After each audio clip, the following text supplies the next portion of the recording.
And here's why I think Rooster is a great name. I was a young boy, grew up in Haiti, and the first thing you hear every morning is a rooster. Yeah. When you hear it, from the sound of the rooster, you smell the coffee, you could feel the nature, you could feel the culture, and it's connection. It's connection that I'm up, but every creature on the face of the earth is up. And I think a business that could empower people to think differently and get up from their lower circumstance is in fact playing the role of Rooster. Yeah. So I think the name I love that. Thank you right? for sharing that. Yeah. And exactly as you're sharing, it's like representative of who we are. Yeah. And it's really powerful. And I just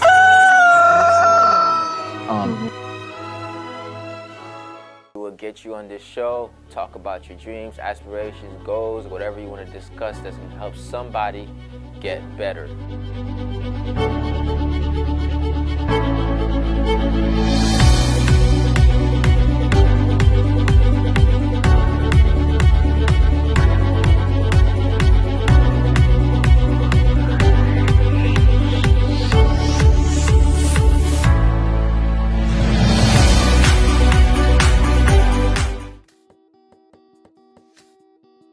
How's it going, everyone? Thank you for tuning in to this episode of Unlimited Power, the show where we shine light on your unlimited capability to achieve greatness. Whatever your definition of greatness may be, it's up to you to define that. And as we continue to define our own greatness, one thing that I like to do here on the Unlimited Power show is to let everyone introduce their own greatness. And on today's episode of Unlimited Power, I have the pleasure of introducing to you, ladies and gentlemen, Shana Ostrovitz. And with that being said, Shana, why don't you tell us a little bit about yourself and your greatness? Oh, all right. Well, my name is Shana, as you mentioned. I am the co-founder of Rooster, which is a local company based out of Delray Beach, Florida.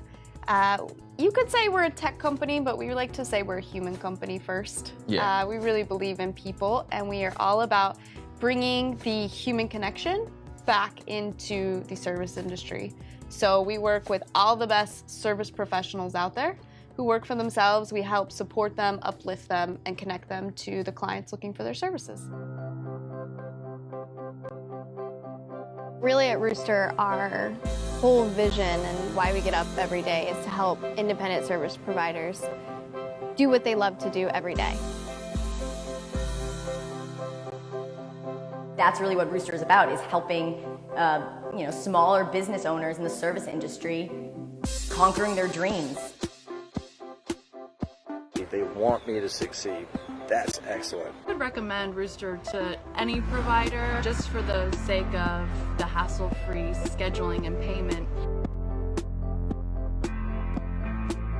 Getting yourself out there is a challenge, and that's why I'm so blessed to be a part of this. You get the network, you get the other camaraderie in the Rooster community to really push and help yourself grow.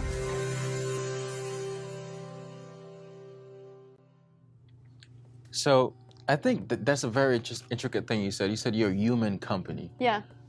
Where does that human attribute to Rooster come from? Does it come from the people running it, or does it come from the concept that you came up with?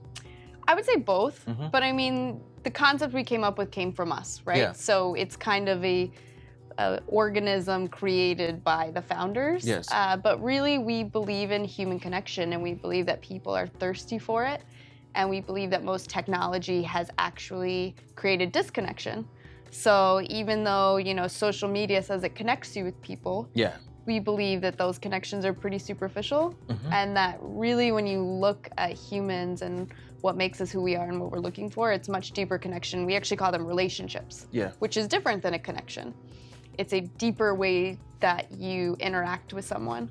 And we believe fundamentally that that's been missing in the industries that we work with. And that's what's made it so that people aren't really enjoying it. The people that work in those industries are frustrated. The people who are looking to hire different professionals are frustrated, and they're not finding each other because the human component's kind of been removed. Yeah. And it's been really commoditized. And so we really believe that if you bring the human component back into it, that everyone's happier, right? And we're fulfilling that need to really have that deeper connection. You know, that is true because like we're trying to solve all the world's issues through technology, and we're trying to connect, but we tend to disconnect. And the reason for that is when you try to automate everything and create a system for everything to go easier, then you start to lose that human touch. Right. So how have you been able to build your emotional intelligence over the years to understand how the human touch works? And you were saying one thing that you're more into branding and everything. Tell us a little bit more about your career. What did you do before Rooster? Yeah, well, my career actually started, it was in branding, and I was on the product marketing side. So I grew up in product. That was where my career started. You know, I started at GE for light bulbs and P&G. I worked at Gillette, selling razor blades, and I worked in the automotive industry. And, I learned that I was really good at sharing a brand and communicating a brand and telling a story, but I didn't really care about products. I just don't connect with them. I don't really care if people buy them. It doesn't resonate with me at a deeper level as who I am. I really am a human person. I love people. So I love the psychology of people. When's your birthday? June 17th. June 17th?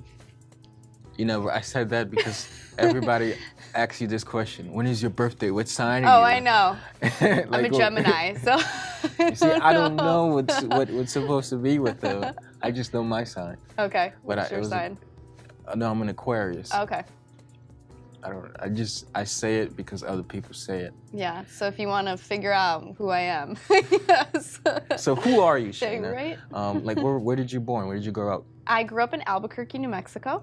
So born and raised there. My parents still live there. It's a beautiful place that most people have never been to. I'm usually the first person people have met from there. So it's like there's a lot of nature there? There is. I mean, it's a desert area, but there's mountains and hiking and skiing and things like that. So yeah, it's a really nice place. And like growing up, what did you want to be? Like, what were your intentions as a child? Like, you know, I had no idea. I was one of those kids that like, I didn't want to be a doctor or a lawyer, or like any of the things that seemed like all the other kids wanted to be. Yeah. And then I actually was really fortunate in that I got into this program called DECA, which is a business program in high school. Yeah. And I went into it because my sister was into it. I really didn't know anything, and all of a sudden, a light bulb went off, and I was like, I get this. You know, it was talking about marketing, it was talking about business. I was learning how to run a business. I was learning how to, you know, take an idea and create something from it, and I just got it. It just was the first time something really made sense to me and clicked for me. And right then in that moment, and over the period of time that I was in that program, I got really clear on that I wanted to be in business. I loved the marketing and communication side of it, and that's kind of where it came from. But I didn't figure that out until, you know, I was older. It wasn't like, you know, from a little kid. Yeah.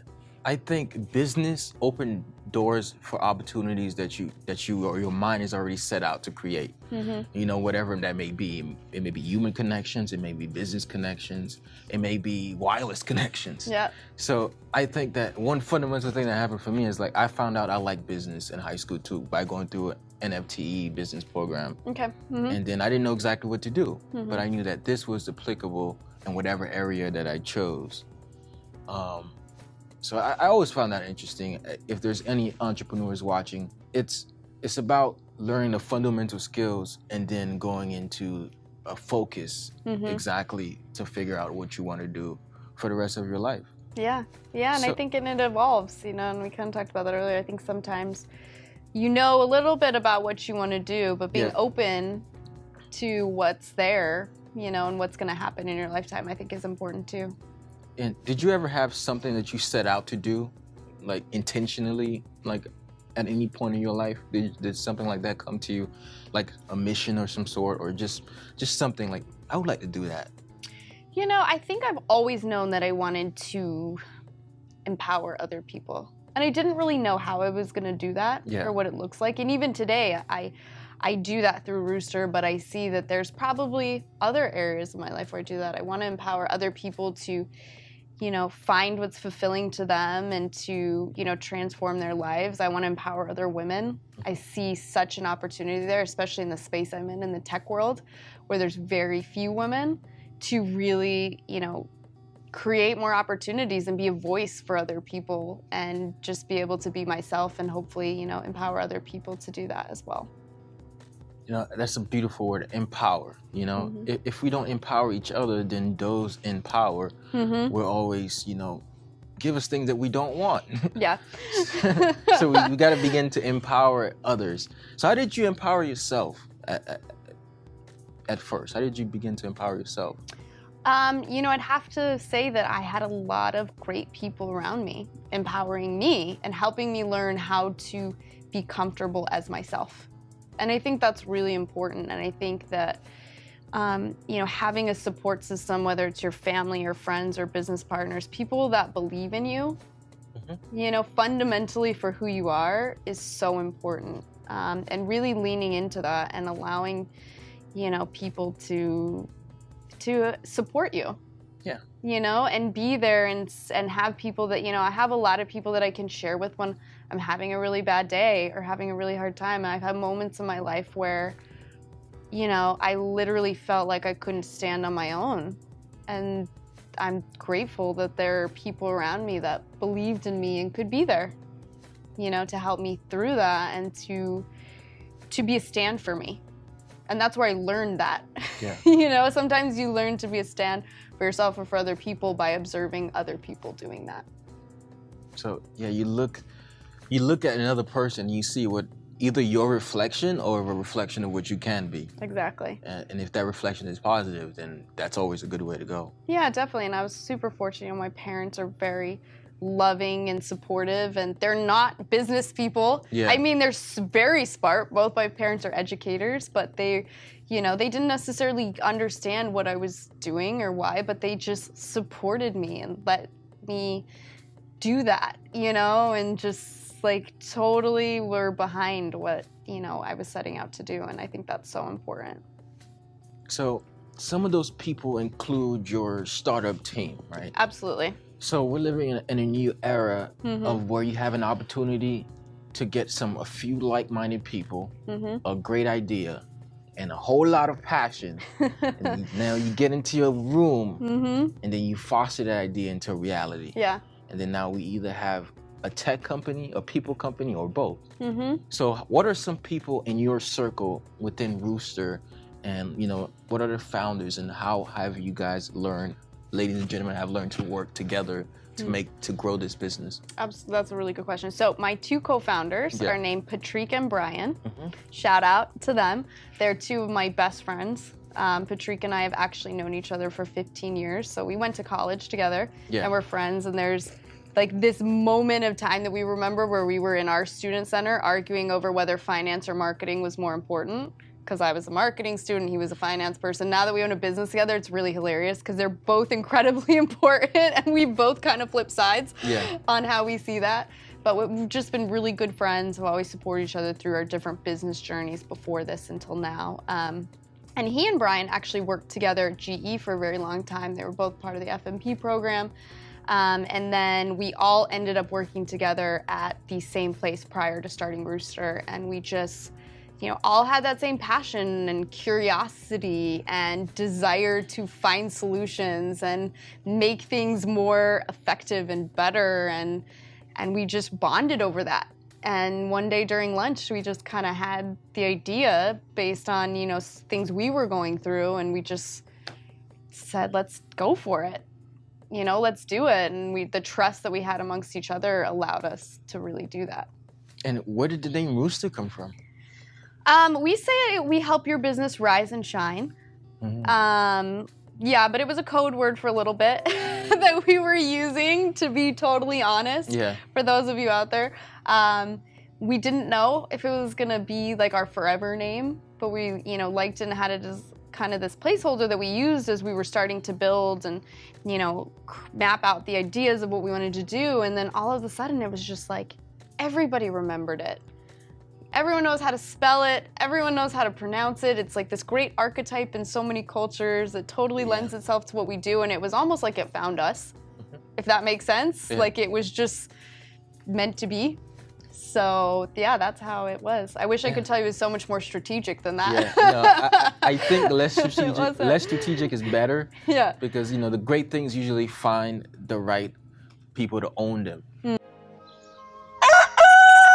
And here's why I think Rooster is a great name. I was a young boy, grew up in Haiti, and the first thing you hear every morning is a rooster. Yeah. When you hear it, from the sound of the rooster, you smell the coffee, you could feel the nature, you could feel the culture, and it's connection. It's connection that I'm up, but every creature on the face of the earth is up. And I think a business that could empower people to think differently and get up from their lower circumstance is in fact playing the role of Rooster. Yeah. So I think the name I found love that. Thank you right? for sharing that. Yeah. And exactly as you're sharing, it's like representative of who we are. Yeah. And it's really powerful. And I just. Please tune in next week to watch part 2 of this interview. On the next episode of Unlimited Power. And peace. Again, we fundamentally believe in that human connection. And we also believe that when you work for yourself in any size business and you're by yourself a lot, it's really hard, right? Like, who do you share ideas with? How do you bounce off challenges? How do you know if you should go down this path or that path? And that can be one of the hardest pieces, is just the alone piece of being in business. Yeah. Right? It's like, it's already hard enough, but when you're totally by yourself, it's that much harder because all the questions are there more, all the doubts are there more, on tough days, it's like there's not that other person. And so we always knew that that was really important. And it goes back to the human component, is that it's humans interacting. And so if you act like a business without a personality, then people aren't going to connect to it. What's most important, what's been most important to me is take your passion, take what you're looking for, be so committed to that vision, and don't be attached to what the journey looks like on the way there. And I think if you really give yourself that space and freedom to trust that you are capable, you're smart enough, that the world is going to give you the resources and support that you need to achieve that, then you will get there.